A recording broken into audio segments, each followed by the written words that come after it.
ہائے ہائے، اگر تم خامند ہو تو بیوی کے لیے رحمت بن جاؤ، بیوی ہو تو خامند کے لیے رحمت بن جاؤ، ایک دوسرے کو عزت دو، ہاتھ اٹھانا، گالیاں دینا، یہ کہاں کی انسانیت ہے؟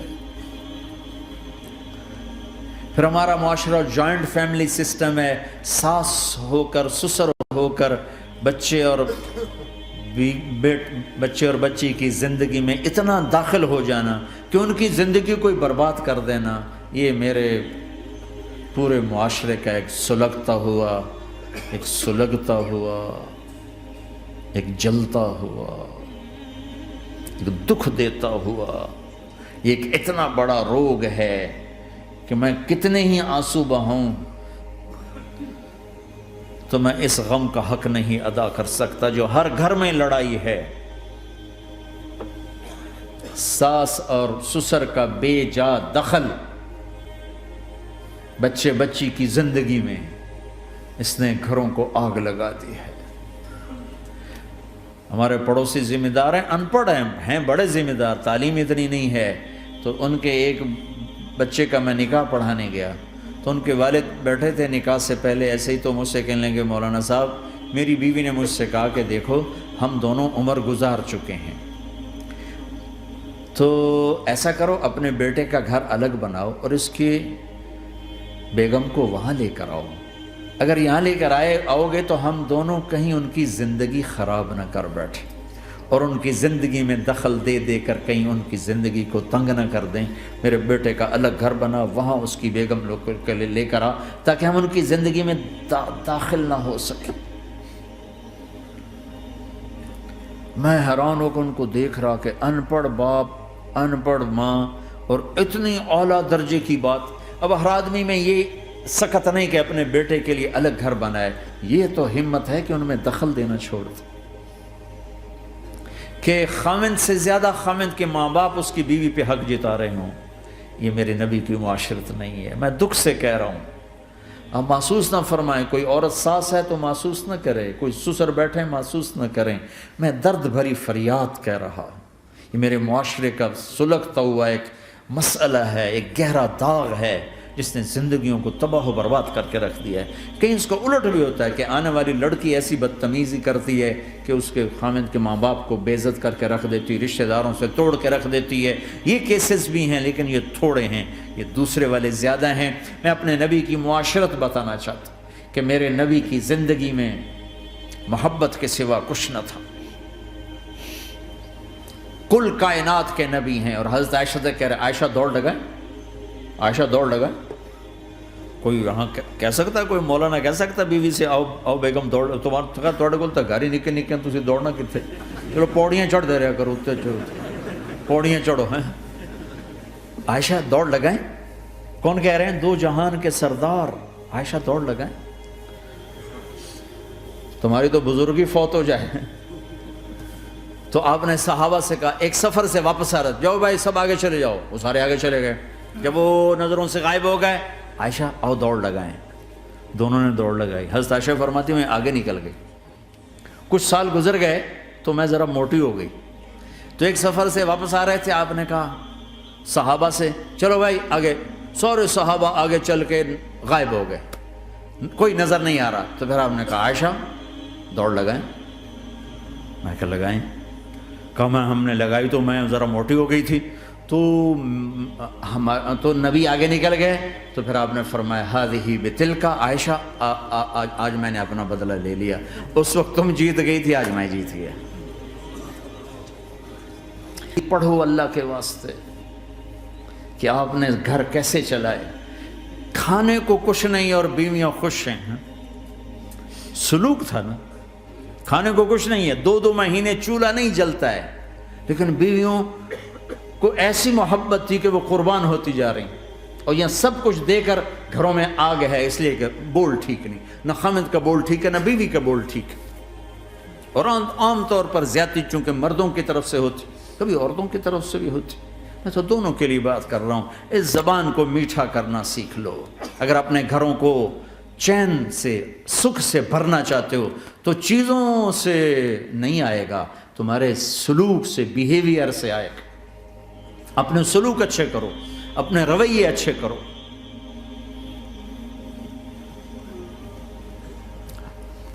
مسجد نبوی میں حبشہ کے لوگ ایتھوپیا وہ کر رہے تھے چھوٹے چھوٹے خنجر، اس کے ساتھ نا وہ رقص کر رہے تھے.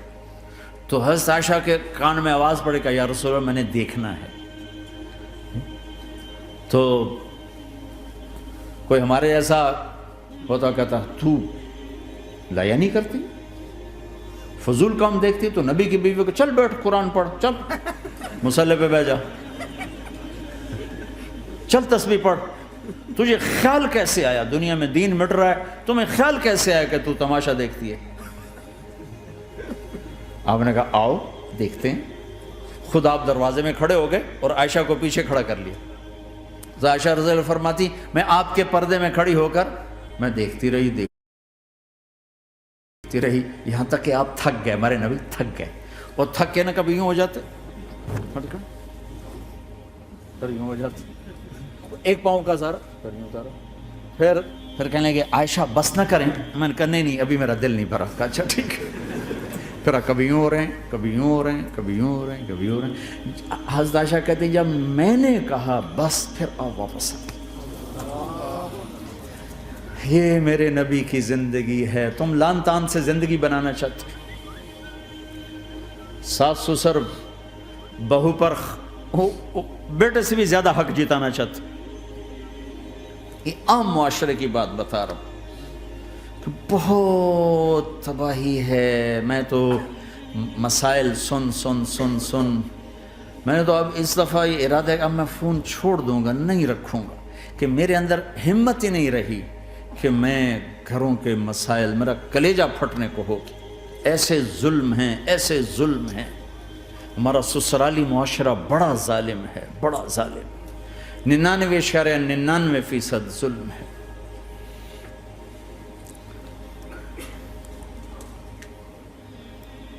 یہاں آنے سے پہلے ایک بچی کی پنڈی سے اس کا فون آیا کہ سسرال نے کہا تھا بچی ہوئی تو طلاق دے دیں گے.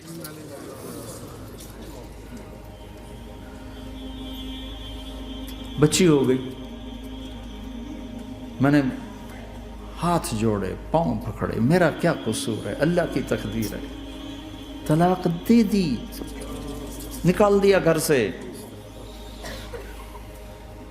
حج میں 2 بچی ساتھ تھے ابھی میرے حج میں. تو 22-23 سال کا بچہ تھا، اتنی سال کی بچی تھی. تو وہ میرے ساتھ حج میں اکٹھے تھے. تو ہم عرفات میں تھے. تو وہ بچہ میرے پاس آ گیا اور کہا بس مولانا میں اپنے گھر سے بڑا تنگ ہوں اور میں نے فیصلہ کیا میں جاتے اپنی بیوی کو طلاق دے دوں گا. میں نے کہا شادی کتنا عرصہ؟ کا 3 سال. میں نے کہا بیٹا ایسا نہ کرو، میں جب حج سے ہم واپس جائیں گے نا عزیزیہ میں، تو تم دونوں میاں بیوی میرے پاس آنا. تو ہم جب واپس گئے تو میں نے پہلے اس کی بچی کو بلایا اور وہ خود ہی ملنے آ گئے کہ میرے کچھ مسائل ہیں. پھر اس نے بیچارے نے اپنا دکھڑا شروع کیا. تو کہا جی 1 سال بچہ نہیں ہوا تو میری ساس نے مجھے اتنا ذلیل کیا سسرال نے، یہ تو بانجھ ہے، اس کا تو ہونا ہی نہیں ہے. اور اتنے تانے کہ میرے ماں باپ بھی رو برا حال، میرا رو برا حال. پھر آخر یہ ہوا کہ چلو میڈیکلی دیکھا جائے، ٹیسٹ کیا گیا تو فالٹ بچے میں نکلا، میں تو کلیئر تھی. تو پھر میری ساس کی ٹیپ بدل گئی. تو تقدیر میں لکھا تھا ایسے ہی، تقدیر ہے. اب تقدیر آ گئی، اللہ کی رضا پہ پہلے اس کو ذلیل کیا ہوا تھا، اور جب بیٹے میں فالٹ نکلا تو اب یہ تو تقدیر ہے، تو اللہ کی رضا پہ راضی ہو جائے. یہ چھوٹے مسائل. جب میں نے تھوڑی سی ان سے سٹنگ کی تو ابھی میں اس سے فون سے ان ٹچ ہوں کہ کہیں یہ پھر بے وقوفی نہ کر بیٹھ. کہ مولانا ہمارا گھر سکھی ہو گیا پر ماں باپ دونوں ناراض ہو گئے. میں نے ان کی ناراضگی کی فکر نہ کر، انہیں راضی کرنا تیرے ذمے، تیری بیوی کے ذمے نہیں ہے. تو اپنا حسن سلوک باقی رکھ. اس حد تک یہ ہمارے گھروں میں جو نہ جاننے کی وجہ سے دیکھو تمہارے یہاں ٹریفک کا سسٹم کتنا اچھا ہے. 10,000 گاڑیاں چل رہی ہوں، ٹریفک بلاک نہیں ہوتی، چل رہی ہوتی، چونکہ ہر آدمی اپنی لائن میں چل رہا. اور ہمارے پاکستان میں 10 گاڑیاں اکٹھی ہو کے سر پھنسا کے کھڑی ہو جاتی ہیں، ساری رات کھلوتے رہتے ہیں، راہ نہیں دیں، کھلوتے ہیں کئی دفعہ او تو ہٹ او تو ہٹ او تو پیچھے ہو 200 گاڑیاں ادھر 200 ادھر. یہ چونکہ میں روز سڑکوں پہ چلتا ہوں، روز یہ تماشا دیکھتا ہوں. اگر تم اپنی لائن میں رہو تو کوئی فساد ہی نہیں. جب تم اپنا بیریئر کراس کرتے ہو پھر فساد شروع ہو جاتا.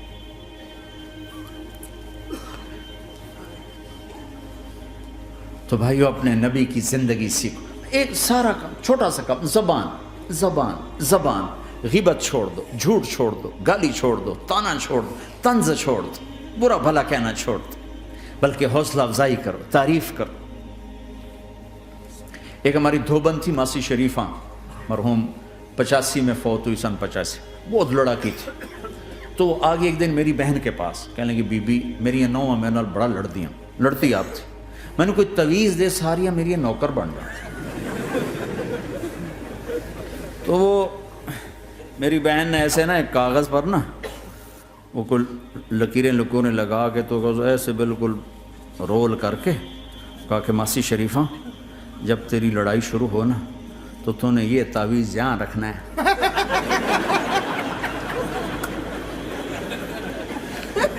اور اس کو گرنے نہیں دینا. اگر یہ گر گیا تو بڑا فساد ہو جائے گا.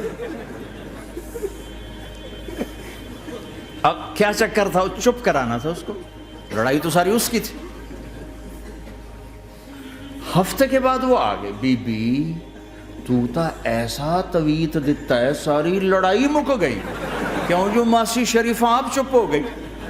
یا وہ شروع ہوتے وہ ایسے کر کے بیٹھ جاتے، لڑائی ختم. تو میں سب کو یہ تعویذ دے کے جا رہا ہوں، جب تمہاری لڑائی شروع ہو تعویذ یہاں رکھ لینا، بولنا نہیں. دیکھنا چند دنوں میں تمہارے گھروں میں محبت کے پھول کھلیں. یہاں بہت زیادہ طلاق بڑھ چکی ہے. تھوڑے دنوں بعد طلاق جو ایک دوسرے کی برداشت نہیں ہے.